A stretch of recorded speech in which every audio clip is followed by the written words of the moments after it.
All right. It is time for another KCN Kick Ass Couples Nation Nooner. And I am here today with my favorite person in the world. I am Matthew Hoffman, your Chief Inspirational Officer of Kick Ass Couples Nation.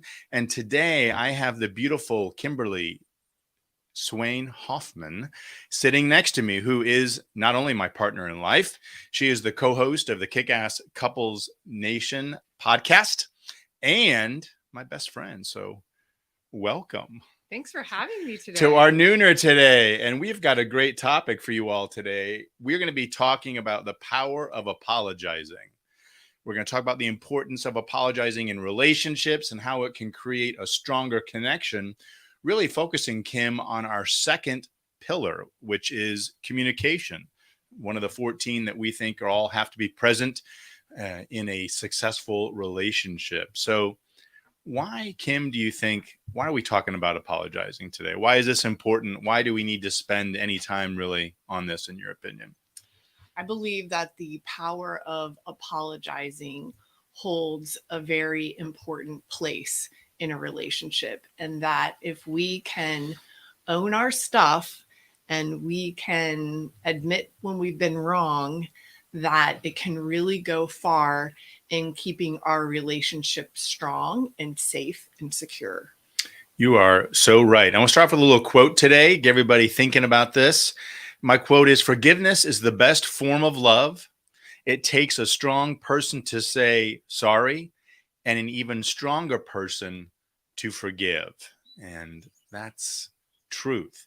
People think that apologizing, Kim, is a sign of weakness, or that it's something that you should only have to do as a last resort. And really, apologizing is a critical tool in your kit for any successful relationship, not just your most intimate life relationship like Kim and I have. We're working on 29 years of marriage and knowing and loving each other, but in really any relationship, whether it is business or personal or community or workplace, it doesn't matter. It's a strong skill, and we're going to talk about how to sharpen that today. And our first key point is, what is a real apology? So, Kim, what's the first point that you think we need to drive home to make sure people know that if they're going to apologize, it's got to be a real one and one that has meaning and Sure, import? it has to be really genuine. And I think that, like I said before, owning your junk, right? Taking responsibility for what you said, or maybe it was even actions, and saying, this is what I did, and I'm sorry for it. I think really owning up to what you did is key. We all make mistakes, Kim. You're totally right. And I think when you do something that you trespass or you overstep your bounds, or you do something, we have one of those regrettable things, right? You're so right. You got to own it. You got to step up and say, you know what? I messed up. I screwed up, and take it from there. Yeah. And I think that, when you make conditions and an apology and you say, yes, but, if there's ever a but in your apology, it's not an apology. Or if you're pointing the finger blame and saying, I wouldn't have if, there are no conditions in an apology if it's going to be real. Because if you said, I apologize, you're owning your part in whatever you did, and then committing, and we're going to talk about the rest of things after that. But it really has to start. If there's conditions or excuses, then you turn into an apology into an excuse or a justification for what you did, and it's no longer an apology. I agree. Yeah. What else do you think it has to go into making an apology real? You talked about the first thing, which I think is a great place to start. Well, I think it's really important to really talk to your partner about what your intent was and what your desires are, because sometimes we do things and we make mistakes, right?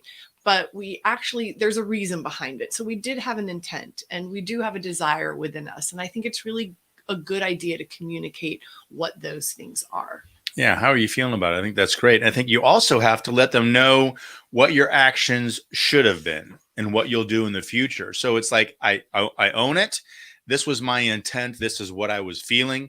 Sharing with your partner your emotional feelings and conditions on something is a form of communication. It's not a justification to say, well, I did this because, and aren't I justified? But what Kim was talking about is sharing your intent is like, this is what I was thinking and this is what I was feeling. And that's opening the door to intimacy. And I think if you say, you know what, I wanted to achieve this and I didn't, or these were the actions that I was trying to achieve here. And in the future, what are you going to do differently? So when you do something and say sorry, sorry is not a get out of jail free card, right? One of our children apologizes, goes sorry. And that is not an apology when you just say sorry, but you have to do all the rest of the steps to make it real. Exactly. And I think that you have to also, in your desire and intent, you also have to say, I regret doing this. I regret saying this, or whatever the behavior was. I regret it. I made a mistake.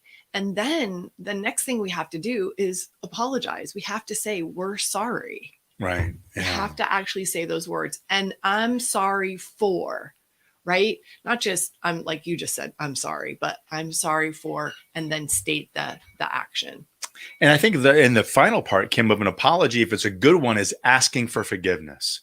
I made a mistake. I trespassed. I screwed up. I stepped on you. I said or did something I shouldn't have. Yes. Once forgive me. Yeah. Once you've identified all those things and made a commitment, you got to make a commitment to be different in the future. That you can't leave that part out because it doesn't give you permission to come back and repeat the offense. But yeah, as Kim said, asking for forgiveness because you want to end whatever it was. You don't want the hurt to continue and resentment. And we'll talk more about that in a minute when we talk about different roles.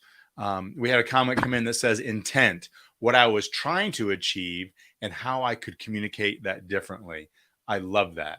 Most definitely. It's like, you know what, this was what I was trying to do and it didn't go right. How, and if you're not sure, how could I have communicated? Ask your partner, how could I have communicated that differently to achieve this desired result?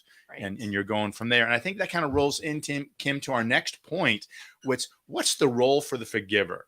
If I've done something that I've just apologized for to Kim, it doesn't mean she's passive and she sits there and lets me do all my stuff and then we're done and we move on. Because it's a relationship, there's got to be back and forth and there's requirements on both sides. So what's one of the first requirements you think on the person who was, this was done to? Yeah, I think that you have to, the role of the forgiver is not to hold any resentment or grudges or have anything against the person that's apologizing.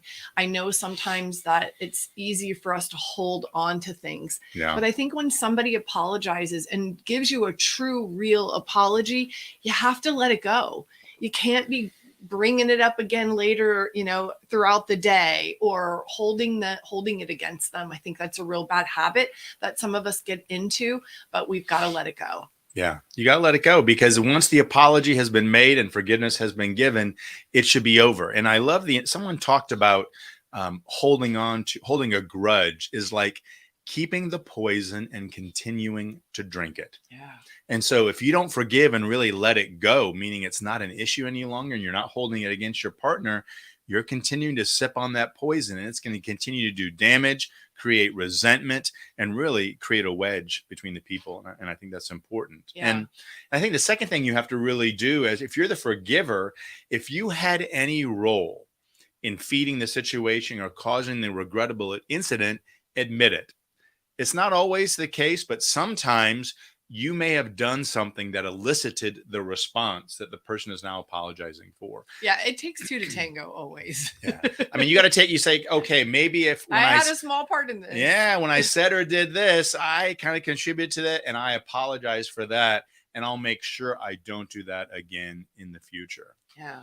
And so, Kim, how should we be looking at conflict? What is conflict in any relationship? We always say at KCN that it is a call to connection, that it is a call for us to better and deeper understand each other and to be more vulnerable with each other.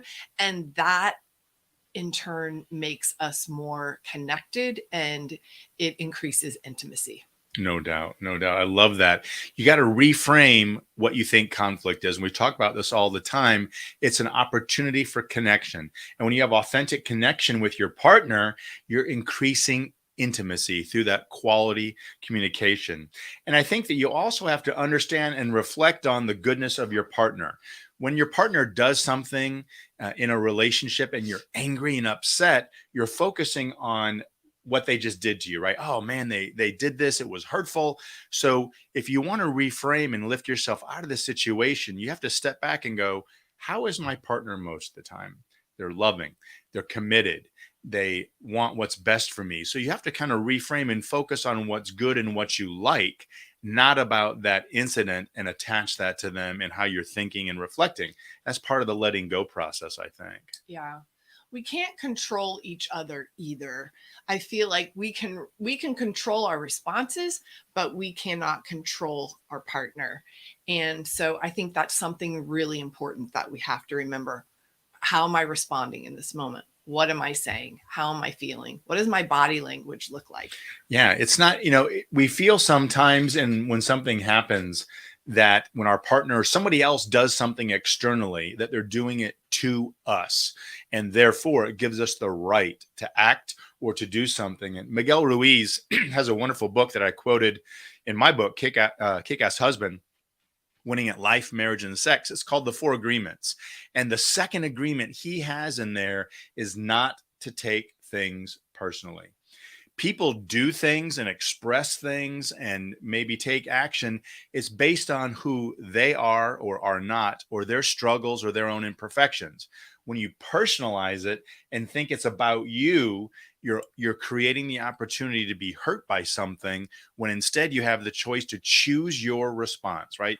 Between stimulus and response, there's a gap. And in that gap is our freedom to say, you know what, this is about them. I'm not going to allow their bad action to create a negative impact or bring me down to their level. And I think you have the choice to control it. So as the forgiver, choose not to be offended. Doesn't mean you can't ask for an apology or talk about it or create the space to really have a good connection and work through what's behind and underneath. But you have a choice not to take it personally, because it's about them more so than it is about you. Right. And that's using our we talk a little bit about emotional intelligence at KCN, and that's just really utilizing our emotional intelligence when we can do that. Sometimes it's hard, but I think that it's a good practice. I would agree. I would agree. So, kind of walking in, Kim, into our third point to today of the power of apologizing. What is the healing power of an apology? I think, it creates connection, it creates communication, but let's talk about what the benefit is of a really good apology. Well, I would say for me, when you apologize to me and you give me a really true, genuine apology, that you are saying to me, I love you and we're a team and I am committed to us, to the us. Yeah, yeah, I love that. I think that when you have a good apology, Kim talked about we in relationships, we always talk about the us, right? There's I and you. That's before you make a lifetime commitment in marriage. But once you're married, it's about us. Yeah. And when you show that you are committed to the relationship more to the us than to you and your viewpoints and what you want, that gives a lot of calm and comfort to your partner. I think, and I think apologizing, Kim, is a symbol of strength and confidence. When you say the words, I was wrong. Mhm. It's made a mistake. I made a mistake. I screwed up. Man, I stepped in it. You are showing a symbol of strength, not weakness or inadequacy. And we all have an opportunity to grow and learn. And the quicker you can step in and take responsibility for your own thoughts and actions, the stronger you look to everybody else.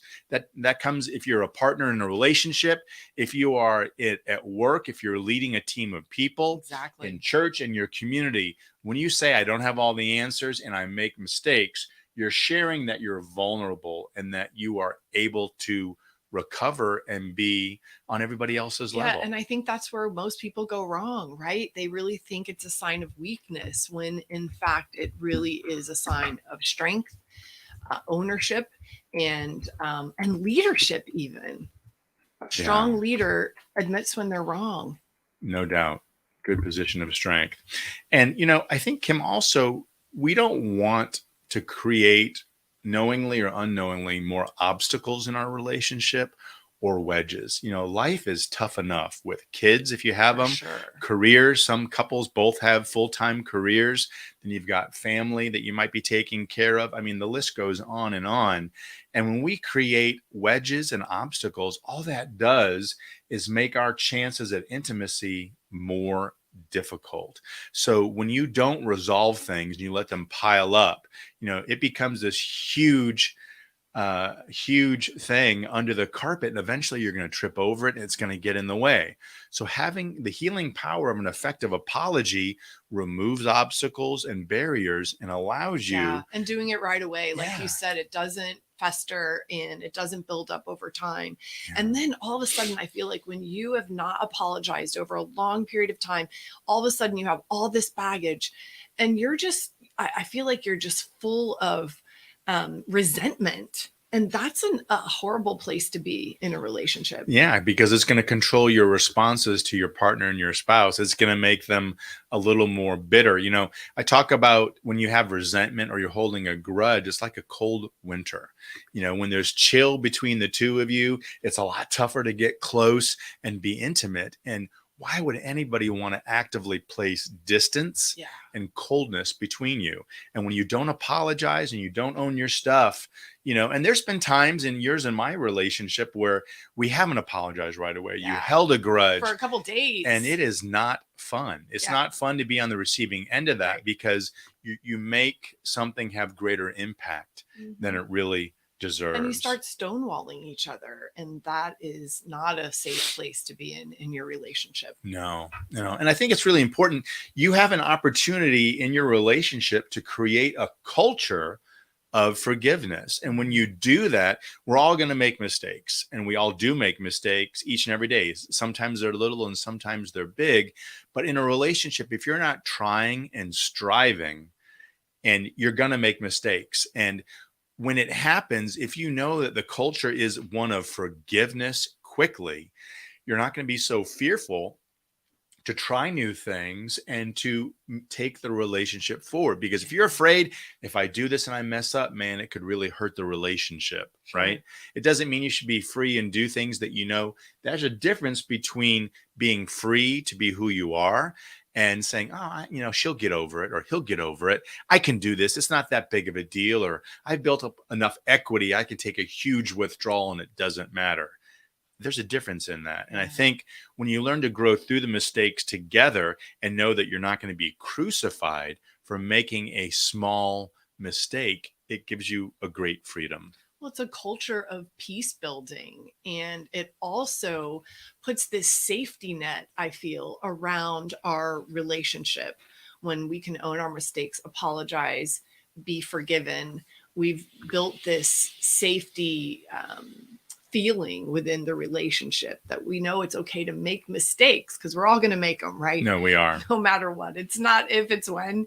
And we just know that when we do, we're still in a safe place with our spouse. Yeah. Yeah, it's going to happen. And I think, you know, learning an effective apology, making sure you go through those steps is a healthy tool, not just in the relationship with your life partner, but with everybody else, because there's nothing worse than the throwaway, sorry, yeah, okay, there, I did it. Am I done now? Can we move on? When it's disingenuous and it's not real and it's not effective and you're not addressing kind of the elephant in the room, it really does more damage. So practicing and asking for forgiveness and going through those steps that Kim and I outlined earlier is key to making sure that you are not allowing those obstacles and barriers to build up and gum up the works Yeah. in your number one relationship. Kim, can you think of a story and talk about you know, an apology in our relationship that you could share that maybe? Actually, there was a very recent one that just happened a few nights ago that I'm happy to share. And we were, you had just made this incredible dinner And like you do and normally in the kitchen, because you are a chef and you've been known to make some incredible meals, you pretty much destroyed the kitchen. I think using every plate, and you'd made cocktails and appetizers before, and so the kitchen truly was a disaster. And in our family, whoever cooks doesn't clean up, and so I sent him out of the kitchen, but at the same time, I was grumbling, and under my breath, I'm like, wow, this kitchen is a disaster. Why do you have to make so much food? This is crazy. And so I wasn't being very grateful. And I'd had a long day. I'd spent a lot of time cleaning the house earlier in the day. And so I was already frustrated to see all this mess. And so I was voicing that frustration. And so I'm doing the dishes, and I think you felt badly because I know you heard me, and you came in and you started, acting like you were going to help out a little bit more in the kitchen. And I thought that was wrong. It was rude. This is a way that you show your love and your care for your family.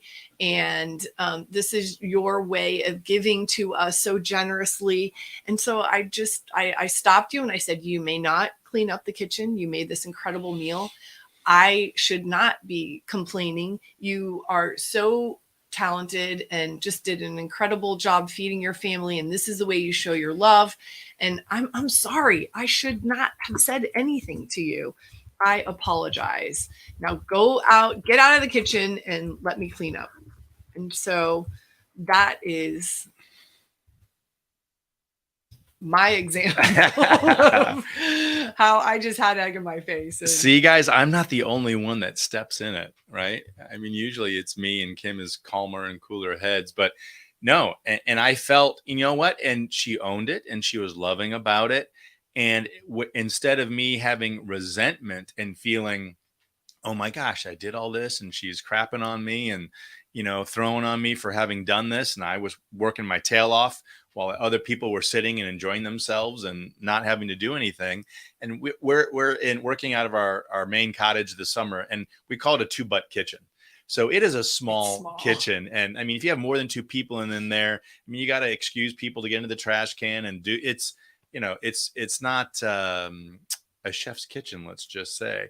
So I appreciated that. And she was authentic about it. And what was beautiful is that we moved through it and it was a non-issue going forward, right? It was not even a speed bump, just a little ripple. We hit it and we move forward. So that's when one of us makes a mistake, that's how it should go. And if you use the principles we've talked about today and really tap into that power of apology, it's a call to connection, and you are taking advantage of turning what could derail and have a negative impact in the relationship and instead creating relationship gold. And I say that because it gave us a chance to connect. We shared a positive experience. We moved on and were able to take advantage of all the good that was going on instead of focusing on something negative and getting sidetracked. Yeah, and I don't want to hurt you. You're my partner and I love you. And you were being generous with your time. And, I needed to say, hey, I needed to step up and apologize and say, I'm sorry. I love you. We're a team. And I didn't mean it.